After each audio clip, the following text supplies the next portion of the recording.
I'm Gale Brewer, the Manhattan Borough President, and this is Represent NYC, a Manhattan Neighborhood Network. The presidential election is on Tuesday, November 8th. Many believe this election will be one of the most important ones of our lifetime, but it comes at a time when New York's voter turnout has been trending downward. Since the 1970s, New York State and New York City's rates of voter turnout have steadily dropped to less than half of what they once were. In the 2014 election for governor, just 260,000 Manhattanites voted out of more than 1 million registered voters. Even in the 2012 presidential election, barely more than 600,000 Manhattanites voted. And in this year's presidential primary, New York State had the second lowest voter turnout in the country. Here's one way to help: make it easier to vote. Many states in the country have gone out of their way to make it harder to vote. New York hasn't. But there are also many good reforms other states have passed to make voting easier, reforms that New York hasn't passed yet. Here to discuss voting, how it's gotten harder, how we can make it easier, is Adam Gitlin, counsel at the Brennan Center for Justice, L. Joy Williams, president of the Brooklyn NAACP, and Jarret, Berg, executive director of New York Democratic Lawyers Council. To start us off, Adam, tell us about what's happened around the country in the last few years in terms of how voting has gotten harder. Can you start us off? Sure. And thank you all for joining me. Oh, and thank you for having all of us. It's a pleasure to be here. I think it's important when we talk about voting and we talk about voting restrictions at least, to start off by keeping in mind that over this country's history, it's actually had a pretty positive trajectory of expanding the right to vote more and more over time. Unfortunately, what we've seen pretty much since 2010 is the greatest rollback in voting rights since the end of Reconstruction. And that's for any number of reasons, some of them perhaps more political than others, but we've seen restrictions in the form of rollbacks of early voting, very restrictive voter ID laws, a number of other kinds of restrictions that may be at times targeted at certain groups that politicians who try and pass those laws don't necessarily think are going to vote for them. And that has meant that in a number of states, it's gotten harder to vote. This year, there are at least 15 states that are going to have restrictions on the books in the presidential election for the first time. So there are definitely some not so bright sides, but we have had some recent victories for voters, and that has helped ameliorate things somewhat. Eljoy, thank you for joining us also. I am a member of the Mid-Manhattan branch with Mr. Jeffrey Eaton as president, so I have a lot of respect for your work. But the NAACP has done a lot of work historically, so I was just wondering if you could talk about what your branch is doing, or just nationally what NAA is doing, both on the challenges, and obviously there are some good things that are going on too. Yeah, you know, it's interesting that you mentioned that we are experiencing the greatest rollback in voting rights since Reconstruction. Because let's think about Reconstruction in that era when we rolled back voting rights and sort of stripped it from other people, and who they were people of color, primarily African Americans. And it was because it was both political and racial, in that there was a group of people that had been suppressed and not been able to fully participate in the citizenship of this country. And then when they did, by being freed, and then also by being enfranchised with the right to vote, and then being elected to Congress, being elected all across the country, there was then this rollback of voting rights for a particular population. And so you translate that to, you come to now, and again, where you have populations, it's not just African Americans, but Latinos and all the immigration changes that's happening across the country, and you have these greater populations asserting their full citizenship and taking advantage and wanting to see equal representation in terms of in public office, wanting to see how policies and their tax dollars are used both on a local level, state level, and nationally. And then again, you have this rollback of people deciding who should be the ideal voter or the ideal citizen in this country. And so NAACP certainly recognizes that and has been at the forefront of enfranchising and fighting laws both on a local and state level and then on a national level to ensure that the very basic and the fundamental part of being a citizen of a country is to have voice by being able to elect the public officials who represent you and determine where your tax dollars go and also the policies that we have on the books. And so I see a very direct correlation between the rollback and trying to suppress people and having a greater voice in this country.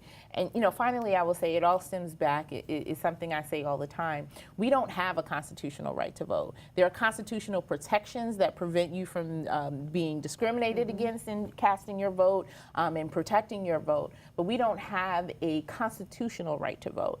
And without that, and certainly living in a states' rights country as we do, it allows states to pick and choose, and depending on who's in office at the time or who's in political power at the time, to determine who our electorate is. Yeah.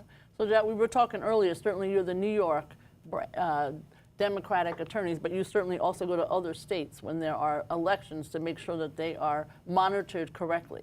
So if you could talk a little bit about what you're doing in New York, but also some of the picking up on some of these challenges nationally. Sure, and Gail, thank you so much for doing this forum at this particular time. We need folks to care about elections and be engaged, both when election day is upon us and at the times when it's not, so we can modernize some of these laws and fix our electoral system. So the Democratic Lawyers Council is a network of attorneys, law students, and others that come together to monitor elections and to advocate for pro-voter laws and reforms. And I think we've heard about some of these suppressive laws and tactics. The story of voter suppression in the past decade or so can be told by looking at what's happened in state legislatures in places like Ohio and North Carolina.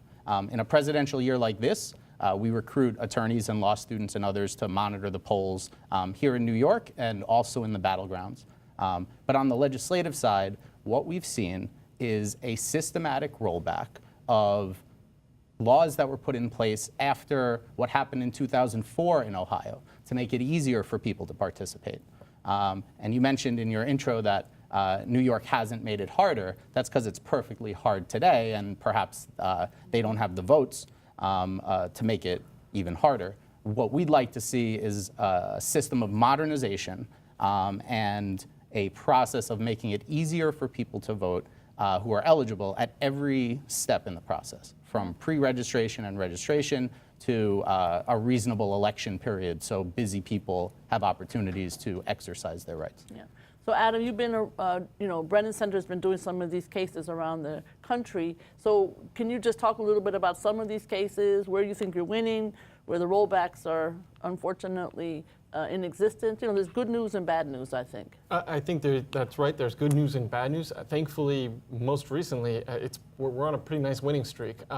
There are several states in which federal judges, and I think I should point out that this is, in a sense, becoming a less partisan issue because we're seeing federal judges appointed by Republican and Democratic presidents alike are finding that a lot of these restrictions, like strict photo ID laws or cutbacks to early voting, are the burden that the states are alleging that it puts on them is far outweighed essentially by the burden that it puts on the voters who are being disenfranchised by these laws. I think probably the example that people are most familiar with is strict photo ID laws, which basically say that even if you already had to prove your identity to register to vote, now when you come to vote, you have to show one of a narrow class of IDs. And one of the things that judges are picking up on is that a lot of the time these lists aren't just of what ID is acceptable, aren't just randomly chosen. That in fact in North Carolina, the judge referred to the surgical precision with which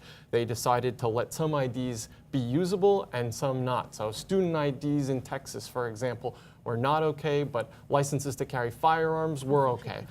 This is the kind of thing that is adding up, and a lot of the time judges are also finding that in several cases that there's actually racial animus, that is an intentional discrimination in passing these laws in the first place, not necessarily because these are racists of the kind that we think of stereotypically, that use really bad words or do use straight up literacy tests, but stuff that's a bit more subtle and where politicians may simply be discriminating against voters of color because the voters of color happen not to vote for them in large numbers.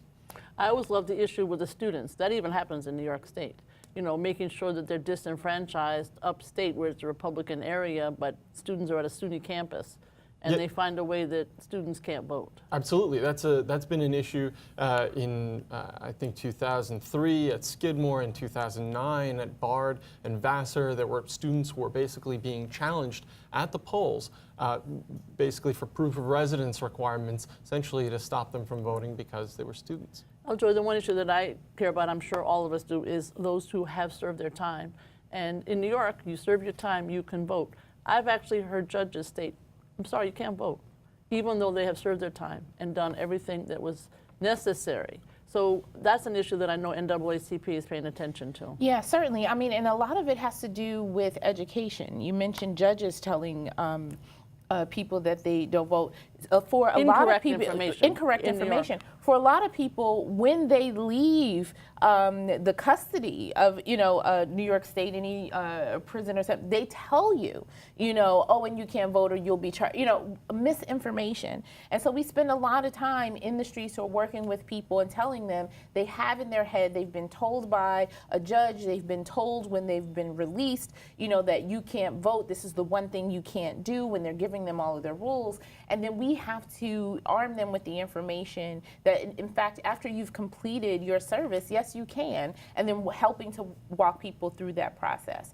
And so that's a lot of misinformation, and here you have judges who should know better. Here you have authorities in the correctional facility who should know better, who need education on their own, who are misinforming, and therefore disenfranchising people further for them to have a greater voice. And that's across the country. We see in Virginia right now, there's a real fight against the governor who has enfranchised over 200,000 people by changing a longstanding policy there of enfranchising the formerly incarcerated. And for political reasons, there's one group of people who this would, certainly not benefit, who are fighting, going to court and trying to fight the governor on this legislation.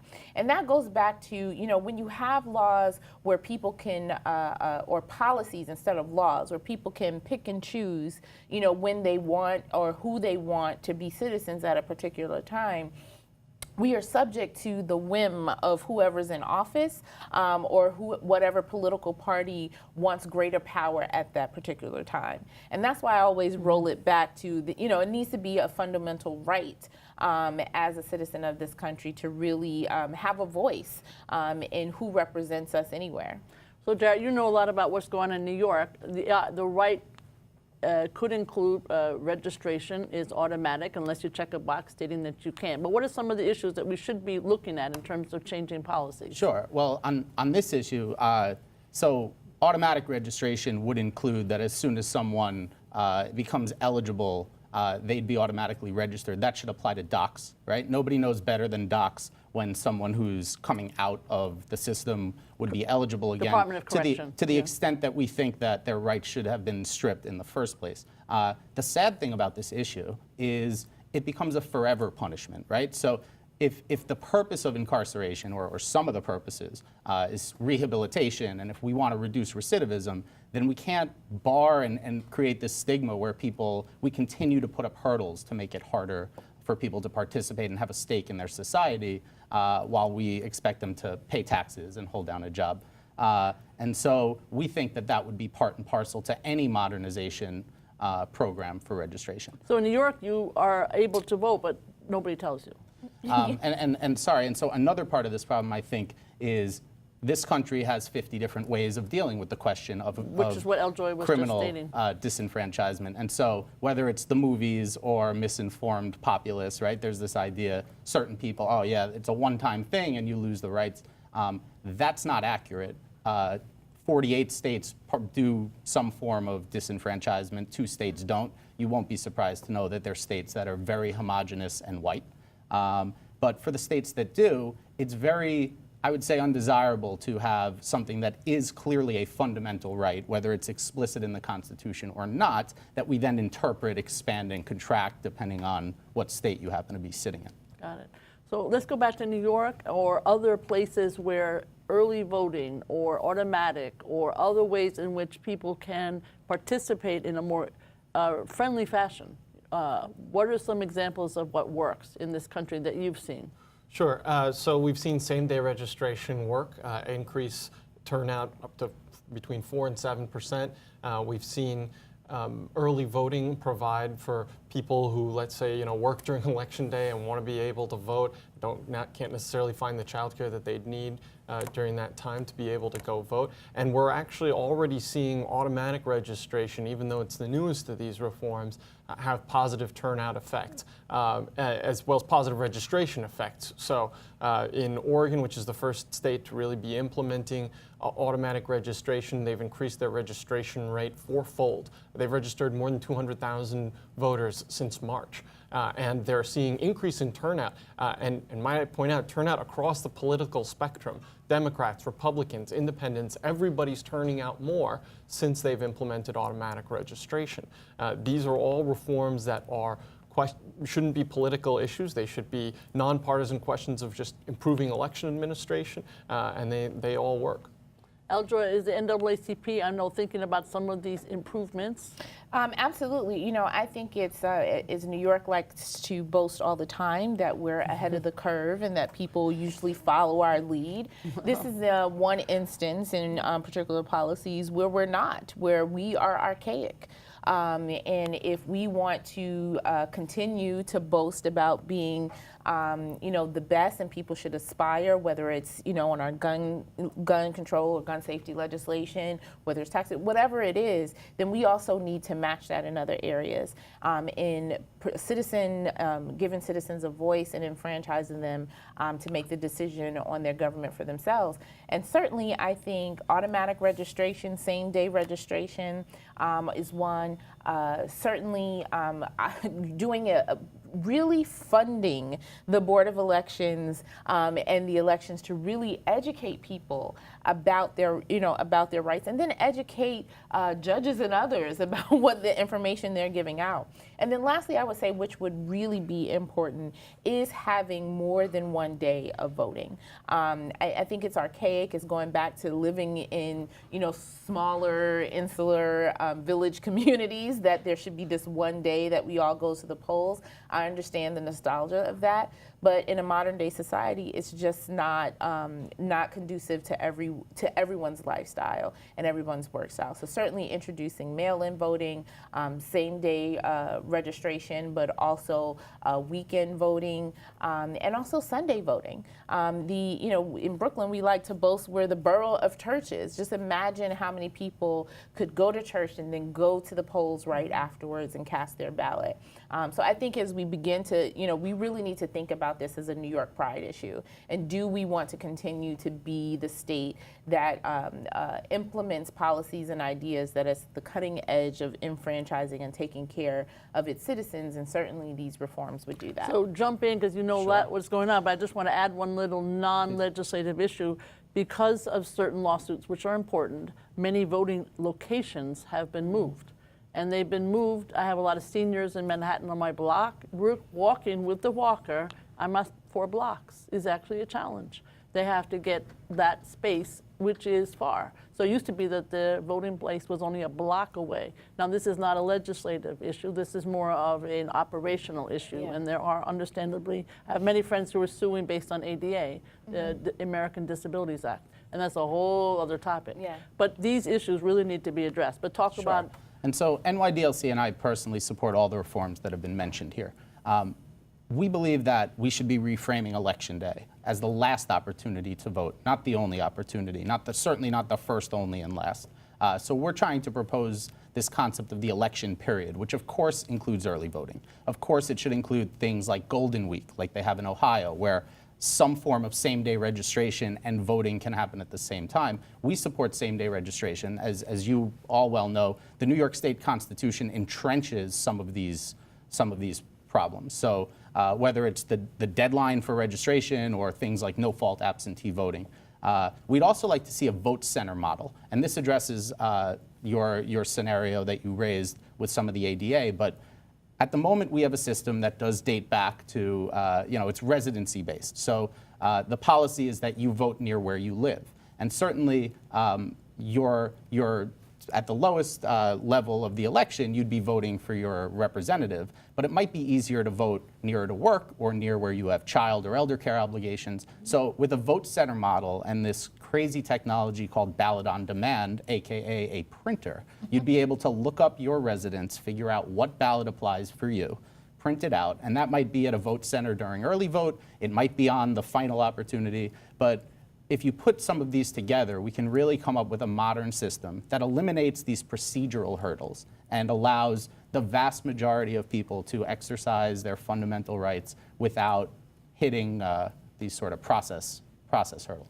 That sounds great. Go ahead. Yeah, I think that all sounds great. Just one caveat to, if you're going to have vote centers, I think it's important that folks realize that shouldn't be viewed as an excuse to in any way essentially cut back the number of opportunities. I think Arizona saw some of the perils of doing this in the primary, where they were experimenting with a lot of vote centers, but it meant that some people didn't know where their precinct, they went to what they thought was their precinct. It wasn't anymore. And the there were lines, lines. That doesn't mean that this stuff can't be done right. It just means it's not an excuse for cutting back on the franchise just because you're going to try and do some more centralizing of opportunities. In fact, it can be very helpful for election officials, but it has to be done thoughtfully. Yeah, I mean, it is true now also the younger voters is another challenge. We have seniors voting, and it is a reason that we have to have, in my opinion, closer to the block, at least in Manhattan, because it is a walk. But how do we get more young people involved? We need better candidates, maybe, but that's my opinion. Well, yes, definitely. I think the candidates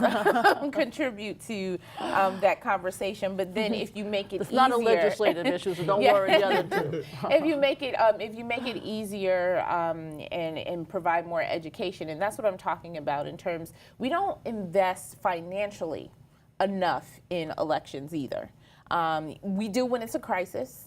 When a crisis happens or, there's some kind of other issue that we need to address, legislators will pour money into a situation in order to fix it.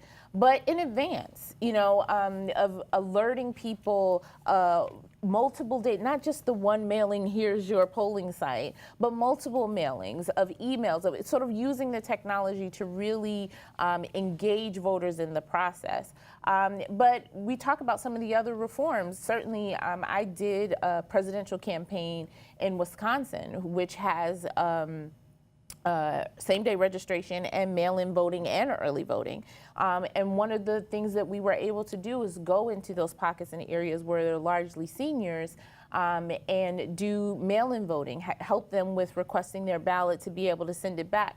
And those who did want to use it as that opportunity to go out and go actually to the poll site, because we don't want to reduce that, we arrange and help them do that. And so I think if we lift the limits off and give financial resources to Board of Elections and really make it a department or an agency that's real focus is about enfranchising voters and give them the resources to do that, you'd be surprised of the different things that people can come up. And it's another way to involve young people, bringing young people and making it, I'm in favor of, this is something that, I'm personally in favor of, sort of creating this cadet corps of young people in government and putting them in agencies like Board of Elections and others to really think of new ideas and ways to engage citizens, but then also it's a civic education for young people. And so if you have young people at a Board of Elections really determining how, it's your job to figure out how do we get more people to the polls, how do we get more people involved in this process,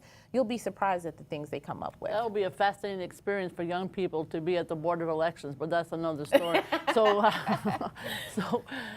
Talk a little bit about what is going on in Albany. What are any of these possibilities in Albany for passage? Any of these great ideas? Sure. So, Because people should know this is an Albany passage problem, not a city council passage problem. and thank you for raising that. My challenge to several folks who did not like what they saw in New York on April 19th is that this is not an issue that was created this year for one candidate. This is an issue that has been around for a long, long time in New York State. And will you folks care as much in January about this issue when there is the opportunity to do something with a new legislature in Albany, as you do in this run-up to November, where the cake is mostly baked? And as we all know, boards of elections at this time do not drastically change policies. They cling on with their dear lives for the limited funds they have to administer the election based on what they have. Early voting is a real possibility. It will not happen with the current makeup of the state Senate, I don't believe, as we've seen in the past years. The legislation there, I believe, is ready for prime time. It's something that could work. It's set up so that different counties are treated differently. There's not a one-size-fits-all solution to this. But things like portability, so that if people are registered, they stay registered as they move, I think that's a no-brainer that can and should happen. Online registration, some of these reforms that we really don't have. If you're a DMV customer in New York, there is some form of online registration, but that misses so many people in a state like New York. It misses us Manhattanites who That's don't right. have cars and don't have so- licenses. And until, there's no silver bullet, which goes back to Adam's point earlier about vote centers. It's a comprehensive solution where we say that this thing that we value, our ability to choose our elected officials, needs to be up to speed with the way we do commercial transactions in every part of our life. So until you can register to vote and probably cast a ballot with security to make sure that that people are who they, who they purport to be, until that's as easy as ordering a pizza, there will be fall off every time you raise our I'll do it vote. very quickly because we have to end. To your point about the structural changes, and you mentioned earlier about the Constitution, I'll just give you an example. As someone, I'm training poll workers now in Brooklyn, and because we have the pairing, the bipartisan pairing, which is in our Constitution, that there must be a Democrat and Republican, Right. well, people are changing. People don't want to be in a particular party, or they register in another particular party, which we have in New York. So that reduces the amount of people who are even eligible to work the polls. Absolutely. So those are structural changes that, as you said, did not happen just, this year, but that we really have to look at changing and reforming in a holistic way. I want to thank my guests, Adam Gitlin, L. Joy Williams, and Jarret Berg, for joining me today to talk about voting as the presidential election approaches. Remember, the last day to register to vote for the presidential election is October 14, and the election is on November 8. For information on how to register to vote, go to the web address on your screen. I'm Gale Brewer, Manhattan Borough President. You can follow me on Facebook or Twitter. My name on both services is Gale A. Brewer. If you'd like my updates on my office's work and what's going on in Manhattan, please sign up for my newsletter at manhattanbp.nyc.gov/subscribe. Thank you for watching Represent NYC on Manhattan Neighborhood Network.